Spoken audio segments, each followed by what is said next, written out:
Kang, malam ini giliran kita ronda, kata Kang Zuber mengingatkanku yang sedang rebahan di kasur lantai tepat di samping Kang Somad yang sudah terlelap. Iya, Kang, jawabku beranjak duduk. Di jam dinding sudah menunjukkan pukul 22 pas. Yuk, kita ke gardu sebelah utara. Ajak Kang Zuber. Ada 5 gardu di pondok pesantren kami. Dan gardu kelima berada tepat di tengah-tengah berfungsi sebagai markas komando. Kok gardu utara? Tanyaku heran. Seharusnya Kang Zuber mengisi gardu tengah sebagai pemimpin ronda malam ini.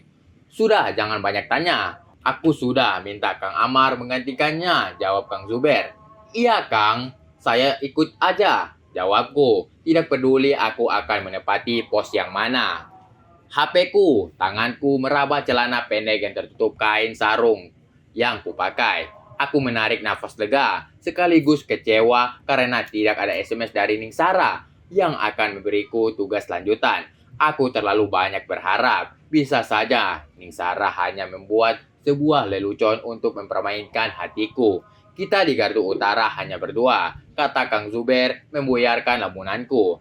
Bukannya berempat, Kang, tanyaku heran. Berdua, aku mau mengajakmu ngintip.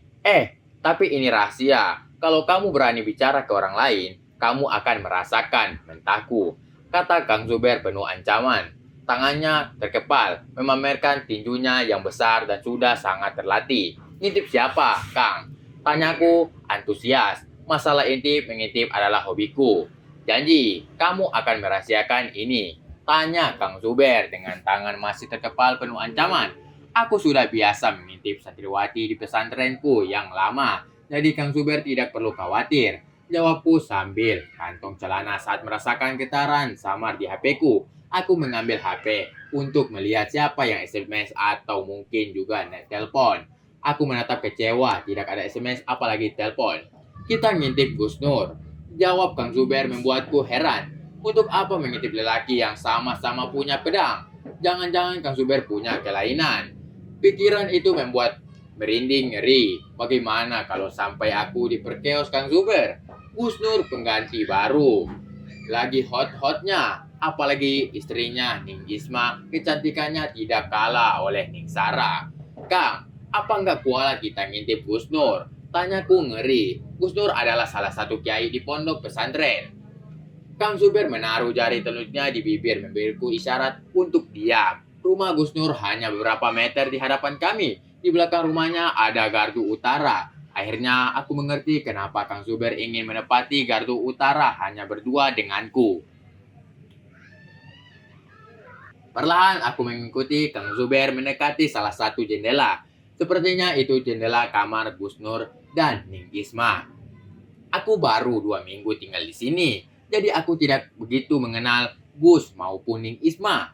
Tapi dari gelar keduanya sudah bisa dipastikan mereka adalah keturunan kiai menurut tradisi NU. Sampean lama amat, aku sudah menunggu dari tadi. Sebel aku. Gerutu manja seorang wanita bersuara merdu terdengar jelas dari balik dinding kayu jati. Suaranya saja mampu membuatku menahan nafas. Suara wanita adalah bagian mampu membangkitkan birahi setiap orang yang mendengarnya. Iya, Ning, aku dari masjid seperti biasa, jawab Gus Nur gugup. Jenengan dari masjid. Gus, kita penggantin. Kita penggantin baru. Ada kewajiban lain yang harus jenengan. Kata Ning Isma jengkel. Sayang, aku hanya bisa mendengar percakapan mereka tanpa bisa melihat mereka. Aku menatap Kang Zuber yang menempelkan telinganya di dinding kayu jati tebal. Padahal suara mereka terdengar jelas tanpa perlu menempelkan telinga seperti yang dilakukannya. Kuping Kang Zuber akan mencari celah mengintip. Ternyata yang dia lakukan hanya menguping. Aku mengusir nyamuk yang berebutan menjamah. Kang Zuber sama sekali tidak terganggu dengan serangan nyamuk. Dia fokus mendengarkan suara di balik dinding sambil membayangkan adegan demi adegan yang sebentar lagi akan terjadi. Ya sayang, maafkan aku. Ayo kita mulai. Seru Gus Nur. Suaranya terdengar gugup dan dipaksakan. Berbeda dengan nada. Kulihat Kang Zuber yang gelisah. Tangannya sekuat tenaga aku menahan tawa melihat kelakuan Kang Zuber yang menurutku lucu. Padahal dia tidak bisa melihat adegan yang sedang terjadi di dalam kamar. "Iya, cepetan," jawab Ning Isma ketus. Perlahan aku mulai merasakan keasikan tersendiri mendengar percakapan Gus Nur dan Ning Isma. Imajinasiku berusaha. Oke guys, terima kasih telah tonton channel kami. Dan jangan lupa untuk menekan tombol like and subscribe agar kamu tidak ketinggalan novel-novel berikutnya. Bagi para jomblo, jangan sedih, sebab kehidupan itu berawal dari jomblo. Dan jangan lupa bahagia.